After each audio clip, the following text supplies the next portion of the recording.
Titimbangin daw ng COMELEC ang mga reklamo ng vote buying laban sa ilang kandidato sa eleksyon.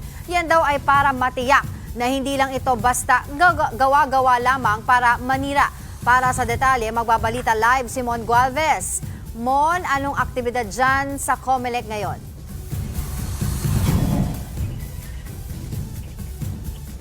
Angela, nagsagawa ng protesta sa harap mismo ng tanggapan ng COMELEC ang ilang grupo para magpanawagan or manawagan ng mga kandidatong wag daw iboto sa Senado. Kabilang sa kanila mga napili ay yung mga kandidatong sangkot umano sa political dynasty, may mga katiwalian, mga di umano'y land grabber at pogo protector at operator. Ang COMELEC naman, maingat na tinitignan yung issue at alegasyon ng vote buying.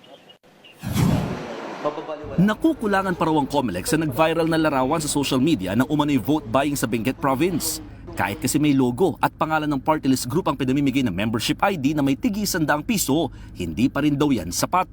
Sapagkat napakadali maglagay ng isang pinrint na card, lagyan mo ng 300 piso at sabihin mo ito ay sa party list na yan. So unfair naman po doon sa party list na yon.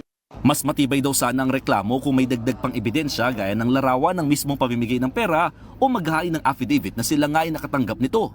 Naunang binanggit ng COMELEC na sa pangunguna ng kanilang Committee on Kontrabigay, agad na nilang ituturing na vote buying ang mga magreklamo kaugnay nito.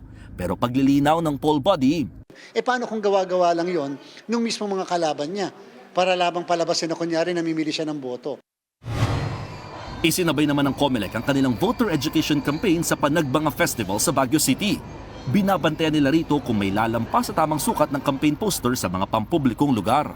Aminado ang COMELEC, wala silang magagawa kung samantalahin ng ilang kandidato ang okasyon para mangampanya, lalo't campaign period na rin naman.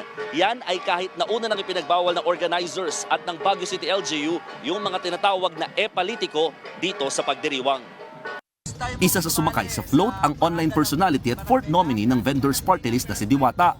Pero git niya, wala naman daw nakalagay dito ng pangalan ng kanilang party list. Ay wala ako. Tingnan mo yung outfit ko dito, di ba pang impurot ko? Enjoy lang, enjoy. Experience and enjoy lang. May float din si re-electionist Senator Amy Marcos kasama ang ilang artista. Iba-iba naman ang reaksyon ng ilan sa presensya ng ilang politiko sa okasyon. Actually, sana wag kasi para mas ma-feel ng mga tao na yung festive ba, maramdaman ng mga bisita dito na walang politics.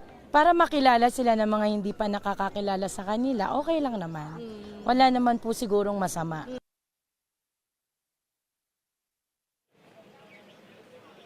Angela, mabalik tayo dito sa COMELEC main office kung saan yung nagsagawa nga ng protesta o pagkilos na grupo na nananawagan ng mga kandidatong wag daw dapat iboto, mabilis din naman silang umalis dito sa area at wala naman daw ditong problema ang COMELEC, lalo't pinapayagan naman daw sa batas yung tinatawag nga na negative campaigning. At kani-kanina lamang nag-anunsyo rin si COMELEC Chairman George Garcia na magkakaroon ng bubuing special task force na tatawaging Task Force Respect. Ito naman ang tututok daw sa pagre-regulate ng mga survey firms o mga naglalabas ng survey para mapanatili daw na maayos ang mga ilalabas ng mga datos ng mga survey na ito.